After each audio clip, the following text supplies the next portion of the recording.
예수님은 우리가 신앙생활을 바르게 하기 위해서 이 세상에 대한 염려, 특히 의식주에 대한 염려를 하지 말라라고 말씀하셨습니다. 오늘 본문 25절에서 그러므로 내가 너희에게 이르노니 목숨을 위하여 무엇을 먹을까, 무엇을 마실까, 몸을 위하여 무엇을 입을까 염려하지 말라라고 말씀하셨습니다. 진실로 염려는 우리의 신앙생활뿐 아니라 우리의 일상생활에서도 도무지 도움이 되지 않습니다. 오히려 해를 끼치게 됩니다. 염려한다고 과거가 바뀌지 않습니다. 그렇다고 염려가 미래를 보장할 수도 없습니다. 또한 현재가 새로워지지도 않습니다. 염려는 백해무익인 것입니다. 예수님께서 우리가 염려하지 말아야 될 이유를 몇 가지 말씀하셨습니다. 첫 번째로 염려는 그 자체가 불신앙이며 하나님에 대한 신뢰와 반대되는 것이다 라고 말씀하십니다. 하나님께서 우리에게 생명을 주셨는데 당연히 먹을 것과 입을 것을 주시지 않겠느냐라고 말씀하십니다. 그러므로 염려의 문제는 환경의 문제가 아니라 신뢰의 문제인 것입니다. 그래서 똑같은 환경에 처했을지라도 어떤 사람은 염려하고 어떤 사람은 하나님께 감사하며 하나님의 뜻을 찾게 됩니다. 예를 들어 불이 났다고 했을 때 한 사람은 나는 이제 망했다라고 하면서 대성통곡할 수 있습니다. 그러나 또 한 사람은 이 화재 속에서도 부인과 자녀들이 무사한 것을 감사하면서 이것을 통해 더 큰 축복을 주실 것을 기대할 수 있습니다. 두 번째로 염려해서는 안 되는 이유를 하늘을 나는 새를 먹이시는 하나님께서 우리를 먹이시지 않겠느냐라고 말씀하십니다. 세 번째로 염려함으로 우리의 키를 한 자나 더 할 수 없다라고 말씀하십니다. 어떤 사람은 늘 염려하며 부정적으로 이 세상을 봅니다. 이러한 사람은 미래를 절망적으로 보는 것입니다. 그러나 믿음의 눈으로 보는 사람은 시작도 되기 전에 주의 뜻이라면 된다, 할 수 있다. 이러한 믿는 믿음의 사람입니다. 이런 사람은 어떤 위기가 와도 그 위기는 중요하지 않습니다. 하나님께서 자신을 교훈하시고 변화시키시며 또한 더 새로운 길로 인도하신다는 약속을 믿기 때문입니다. 이런 사람은 항상 모든 일에 긍정적이며 미래를 열린 창문으로 보고 있습니다. 여러분은 어떤 자세를 취하기를 원하십니까? 주 안에서 믿음으로 이 세상을 보시기 바랍니다. 하나님의 눈길로 또한 하나님의 안목으로 이 세상을 바라보시기 바랍니다. 오늘 본문 31절 32절에 보면 염려는 하나님을 믿지 않는 사람들, 즉 이방인들의 특징이라고 말씀하십니다. 그러므로 염려하여 이르기를 무엇을 먹을까, 무엇을 마실까, 무엇을 입을까 염려하지 말라. 이는 다 이방인들이 구하는 것이다 라고 말씀하십니다. 하나님이 없는 사람에게는 궁극적으로 실존적인 불안함이 있습니다. 죽음 이후에 대한 해답이 없습니다. 죽음에 대한 해답이 없다는 것은 삶에 대한 해답도 없다는 것입니다. 그 사람에게는 상대적인 가치는 있지만 절대적인 가치는 없습니다. 절대적인 문제에 대해서는 해답이 없는 것입니다. 그 안에 하나님이 없기 때문에 미래에 대해서도 불안해합니다. 그래서 현재 자신의 손에 돈이나 권력이나 뒷배경이 있으면 안심하지만 그런 세력이 없어지면 당장 염려하고 불안해하는 것입니다. 상대적 진리에는 인식이나 이성이 상관합니다. 만유인력의 법칙이나 자연법칙은 이성이 동원됩니다. 그러나 절대적인 진리에는 믿음이 동원됩니다. 우리 인생이 어디서 왔으며 어디로 가는지 알 수 없으면 불안해하는 것입니다. 믿음이 없으면 모든 것이 불안해지기 시작합니다. 다시 말하면 염려는 이방인의 특징이 되는 것입니다. 하나님을 신뢰하는 사람은 그가 오늘 죽을지라도 세상이 오늘 끝날지라도 염려하지 않습니다. 그러면 우리가 염려하지 않고 소망을 가지고 적극적으로 살아야 될 목적과 이유가 어디에 있을까요? 예수님은 염려하지 말라라고만 말씀하신 것이 아니라 염려 대신에 우리가 해야 될 것이 있다고 말씀하셨습니다. 오늘 본문 33절 말씀입니다. 그런즉 너희는 먼저 그의 나라와 그의 의를 구하라. 그리하면 이 모든 것을 너희에게 더하시리라. 염려 대신에 그리스도인들이 구해야 할 것이 있습니다.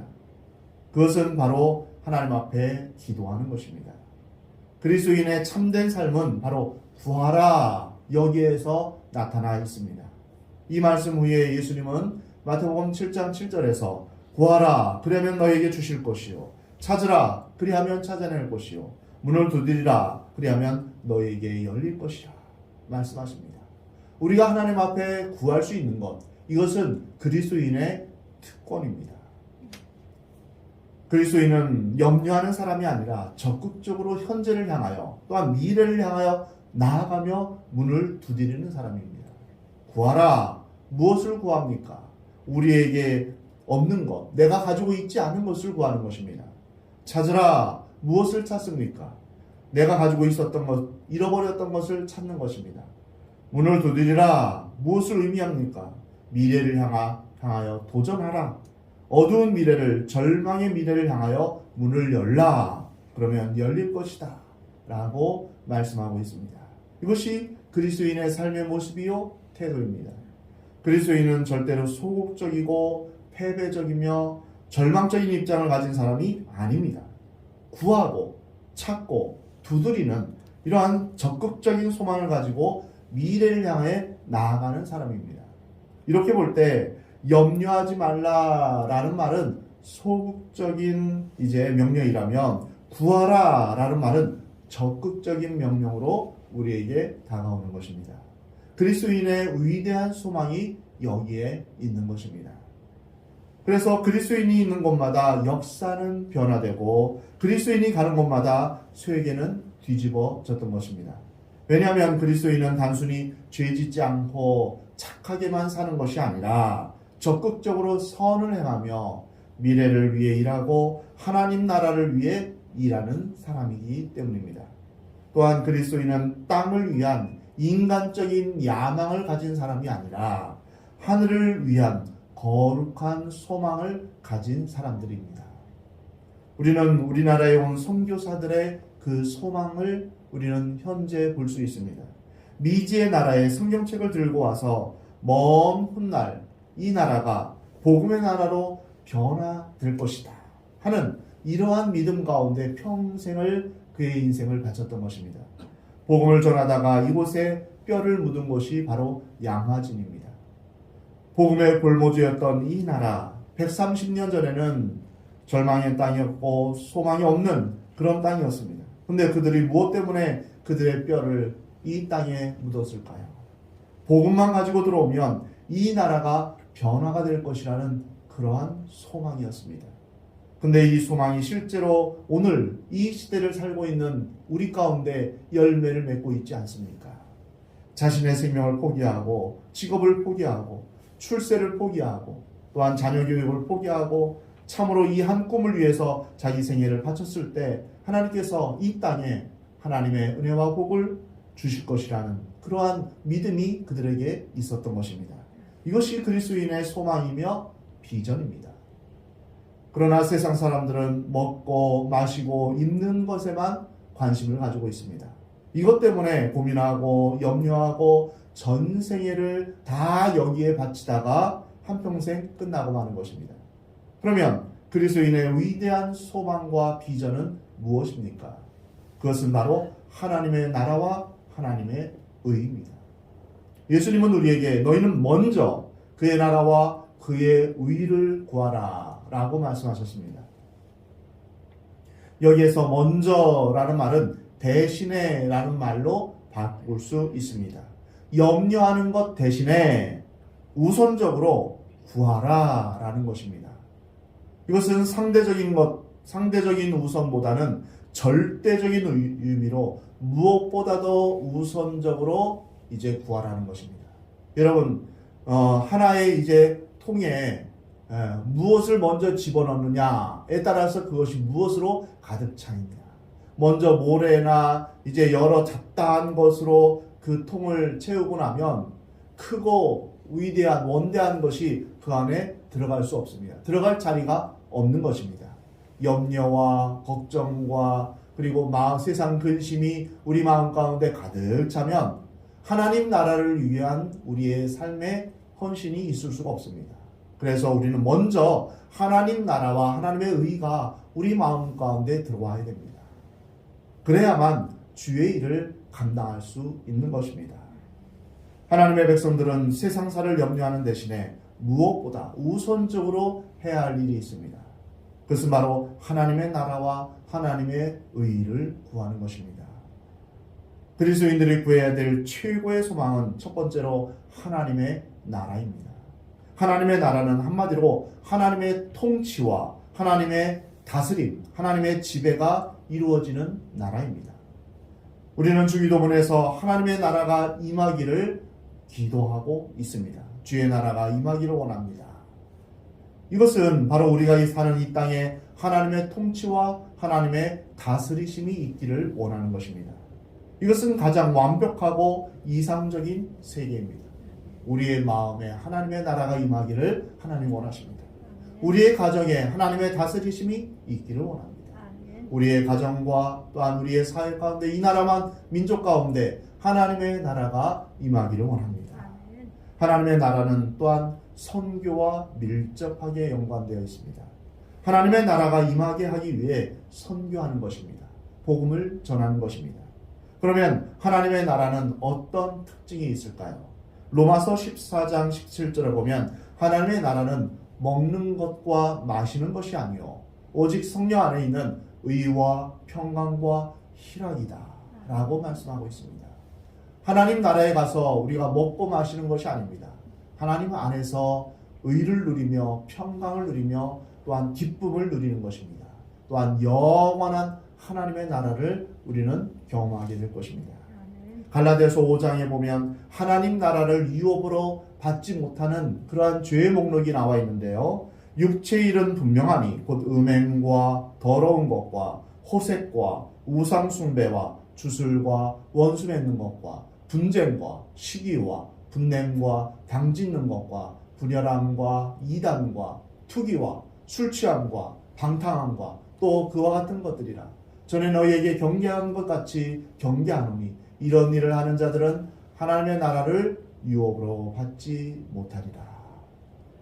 하나님의 나라는 먹고 마시고 출세하고 집 짓고 화려하게 세상적으로 사는 것이 아닙니다. 하나님의 나라는 의를 사모하는 것이며 평화를 사모하는 것이며 하나님의 기쁨을 사모하는 것입니다.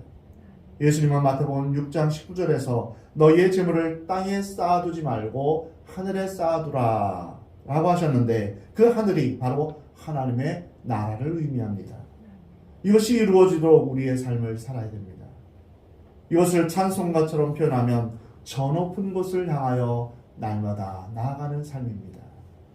히브리서의 표현처럼 천성을 향해 걸어가는 순례자의 길입니다. 우리는 이 땅에 살지만 하나님 나라를 향하여 한 걸음 한 걸음 나아가는 그러한 삶입니다. 이것은 잃어버린 조국을 찾고자 꿈에도 잊지 못하는 잃어버린 나라의 해방을 위해 갈망하는 것과 같은 것입니다. 도산 안창호 선생님은 잠을 자도 해방, 길을 가도 해방, 꿈을 꾸어도 해방이었습니다. 온통 나라의 해방을 위해 그의 인생을 사는 것 같이 이 세상에 사는 모든 그리스도인들은 하나님의 나라가 이 땅 가운데 이루어지기를 위해서 애쓰고 기도하며 우리가 꿈꿔야 됩니다. 그래서 우리가 하나님 나라가 이 땅에 이루어지기를 우리는 간절히 기도해야 됩니다. 두 번째로 그리스도인들은 하나님의 의를 구하는 사람들입니다. 하나님은 의로우신 분입니다. 하나님의 의는 하나님의 통치와 하나님의 지배가 이루어지는 하나님 나라의 기본 정신입니다. 나라는 사람만 모인다고 되어지는 것이 아닙니다. 나라를 지배하는 법과 원리가 있어야 됩니다. 예수님께서 산상설교의 판불팔복을 말씀하실 때 의에 줄이고 목마른 자에 대해서 말씀하십니다. 마태복음 5장 20절에 보면 너희 의가 서기관과 바리새인과 같지 못하면 결탄코 천국에 들어가지 못한다고 말씀하셨습니다. 하나님의 나라를 소유한 백성은 한마디로 의롭게 살아야 된다고 말씀하십니다. 하나님 나라와 불의가 짝할 수가 없습니다. 하나님 나라와 죄가 동시에 있을 수가 없습니다. 의롭게 사는 것은 하나님의 말씀에 순종할 때 가능한 것입니다. 의로운 것은 바로 바른 관계를 말합니다. 하나님의 의를 구한다라는 것은 하나님과의 바른 관계를 갖는 것입니다. 그리고 사람과의 바른 관계를 이제 구하는 것입니다. 의가 상했다라는 말은 이제 관계가 깨졌다 이런 뜻입니다. 그래서 우리는 하나님과 바른 관계, 사람과의 바른 관계를 맺기를 힘써야 될 것입니다. 그래서 주의 말씀을 따라 우리가 주님 앞에 순종할 때 하나님의 의에 거할 수 있습니다. 이러한 이제 하나님의 말씀에 순종하는 것은 성령의 능력을 힘입어서 우리가 하나님 앞에서 순종하며 살 수 있습니다. 우리의 능력, 우리의 노력으로는 우리가 온전히 하나님의 말씀에 순종할 수 없습니다. 그래서 우리는 날마다 주님 제 안에 주의 성령으로 충만케 하여 주옵소서. 주의 성령께서 저를 다스려 주시며 저를 인도하여 주옵소서. 주의 말씀대로 순종하며 살 수 있도록 도와주옵소서. 이렇게 기도하며 살아야 될 것입니다. 성도의 참된 신앙생활은 삶 속에서 하나님의 다스리심과 또한 통치를 받는 것이며 동시에 하나님의 의를 실천하는 삶입니다. 하나님의 나라와 의를 먼저 구하라. 이 말씀은 그리스도인은 세상의 소금이요 빛이다 라는 말씀과 일치합니다. 빛은 그리스도인의 복음 전파의 책임을, 사명을 말씀하십니다. 소금은 그리스도인의 사회적인 책임을 말씀하고 있습니다. 썩지 않게 할 그런 책임이 있다는 것입니다. 하나님은 이 두 가지가 잘 조화되기를 원하십니다. 그래서 그리스도인은 한 손에는 하나님 나라의 복음을 전하고 또 한 손에는 하나님의 의인 사회정의를 들고 이 시대의 횃불이 되어야 하는 것입니다. 바알에게 무릎 꿇지 않은 7,000명을 하나님께서 남겨주신 것처럼 이 시대에 진실하게 살려고 하는 사람들을 하나님께서 찾고 계십니다. 이러한 사람들이 있는 한 세상이 아무리 어둡고 혼란스럽다 하더라도 이 땅은 소망이 있는 것입니다. 왜냐하면 하나님의 나라와 그의 의를 추구하는 사람이 있다면 하나님은 그 나라를 버리시지 않기 때문입니다. 하나님은 지금도 의인 10명을 찾고 계십니다. 여러분이 그 의인이 되시기를 하나님은 원하십니다. 하나님의 나라를 구하고 하나님의 의를 구하는 의인으로서 살아갈 때 우리는 이 땅에 소망이 있음을 보게 되는 것입니다. 그래서 예수님은 약속하십니다. 너희는 먼저 그의 나라와 그의 의를 구하라. 그리하면 이 모든 것을 너희에게 더하시리라. 이 모든 것은 무엇입니까? 무엇을 먹을까? 무엇을 마실까? 무엇을 입을까? 하는 우리의 기본적인 일상생활에서의 필요한 모든 것을 우리가 하나님의 나라를 구하면 하나님은 덤으로 이 모든 것을 다 허락하여 주신다고 말씀하여 주셨습니다. 제가 주의 길을 들었으면서 하나님께서 저를 굶주리거나 아니면은 입지 못하거나 그런 일이 없도록 하나님께서 채워주셨음을 저는 고백하게 됩니다. 하나님은 없는 데서 있게 하시며 안 되는 것을 되게 하시고 불가능을 가능하게 하십니다. 하나님은 3년 반 동안 가뭄이 있을 때 까마귀를 통해서 엘리야를 먹이셨습니다. 또한 한 끼니 먹고 난 다음에 죽을 수밖에 없는 지극히 가난한 과부를 통해서도 공개받도록 하셨습니다. 보리떡 5개와 물고기 2마리를 가지고 5,000명을 먹이고도 12바구니를 남기신 전능하신 하나님이 우리의 모든 필요를 채우십니다. 하나님은 의롭게 사는 사람들, 하나님의 나라 백성들을 결코 굶게 하지 않습니다.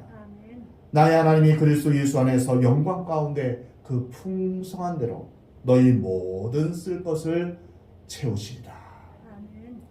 중국 내지 선교회를 만들고 믿음으로 선교한 허드슨 테일러 선교사는 하나님의 공급하심을 믿고 오직 기도로 자신의 필요를 하나님께 구했습니다. 그래서 그 모든 필요를 하나님으로부터 공급받았습니다. 이슬람권에서 40년을 선교하신 선교사 한 분이 있었습니다. 그분이 이렇게 간증했습니다. 나는 좋은 선교 후원자를 갖고 있습니다. 그것은 바로 마태복음 6장 33절의 말씀인데 하나님은 한 번도 이 약속을 위반한 일이 없었습니다. 감옥에 있을 때, 사막을 걷고 있을 때, 세상 후원자가 다 끊어져도 하나님은 이 약속을 지켜주셨습니다. 선교사로 있다 보면 후원이 다 끊길 때가 있습니다. 그럴 때는 정말 막막합니다. 그러나 하나님은 우리의 공급자가 되어주시고 우리를 지켜주신다. 이렇게 고백하고 있는 것입니다. 하나님의 나라와 의를 구하는 사람에게 하나님께서는 이 땅에 필요한 것을 충분히 덤으로 공급해 주십니다. 그리고 하나님의 나라를 위해서 헌신하는 자를 하늘의 별과 같이 빛나게 해 주십니다. 예수님은 마지막으로 귀한 격려와 충고를 해 주십니다. 오늘 본문 34절 말씀입니다. 그러므로 내일을 위하여 염려하지 말라. 내일이는 내일이 염려할 것이요 한날의 괴로움은 그날로 족하니라. 얼마나 많은 사람들이 내일 때문에 염려하고 근심에 사로잡혀 있습니까? 우리에게 믿음이 없으면 내일은 언제나 절망입니다. 그러나 믿음이 있으면 내일은 언제나 희망입니다. 예수님은 어제나 오늘이나 영원토록 동일하신 분입니다. 그리고 그 예수님은 우리를 사랑하십니다. 내일을 위해 염려하지 말라 하신 것은 내일은 너희 것이 아니라 하나님의 것이다. 이렇게 말씀하시는 것입니다. 그리고 내일은 하나님의 것이므로 내일을 하나님께 맡기라 라고 우리에게 말씀하십니다. 다시 말하면 우리가 내일을 염려하면서 오늘 하루를 산다면 내일은 염려가 될 것이요. 만일 내일을 하나님께 맡기고 오늘 충성스럽게 산다면 내일은 축복이 된다는 의미입니다. 우리는 하나님의 크고 놀라운 원대한 하나님의 계획을 다 알지는 못합니다. 하나님의 뜻은 거대한 모자이크 같습니다. 그리고 수많은 사건들이 모여서 이루어진 퍼즐과 같습니다. 퍼즐 한 조각만 보면 컴컴하고 또한 어둡고 또한 힘든 순간들이 있습니다. 그러나 먼저 하나님의 나라와 그의 의를 구하는 자에게 하나님은 하나님의 뜻 가운데 모든 것이 합력하여 선을 이루게 하실 줄 믿으시 바랍니다. 그래서 우리의 삶을 돌이켜보면 하나님께서 나를 선한 길로 나의 모든 필요를 채워주셨구나. 이렇게 고백하는 여러분의 삶이 되시기를 주의 이름으로 축원합니다. 하나님의 백성들은 보물을 땅에 쌓아두는 사람들이 아닙니다. 두 주인 중에 재물을 신으로 섬기는 사람이 아닙니다. 의식주의 문제를 염려하지 않고 오직 하나님의 나라와 하나님의 의를 구하며 사는 사람들입니다. 여러분 모두 우리의 창조주 되시며 공급자 되신 하나님을 온전히 신뢰하며 사는 여러분 되시기 바랍니다. 그리고 무엇을 먹을까, 무엇을 입을까 염려하지 말고 내일을 염려하지 않는 여러분의 삶이 되기를 하나님은 원하십니다. 여러분의 삶이 하나님의 나라와 하나님의 의를 구하는 삶이 되기를 주의 이름으로 축원합니다. 우리 인생의 최대의 기도 제목이 주님, 우리를 통해 하나님의 나라가 이루어지게 하옵소서. 말씀에 순종하는 저를 통해서 하나님의 의가 이루어지기 원합니다. 이렇게 기도하는 여러분 되시기를 주의 이름으로 축원합니다. 그리하여 염려 대신에 기도함으로 날마다 하나님의 공급하심을 경험하며 하나님의 나라를, 하나님의 의를 경험하는 저와 여러분이 되기를 하나님은 원하십니다.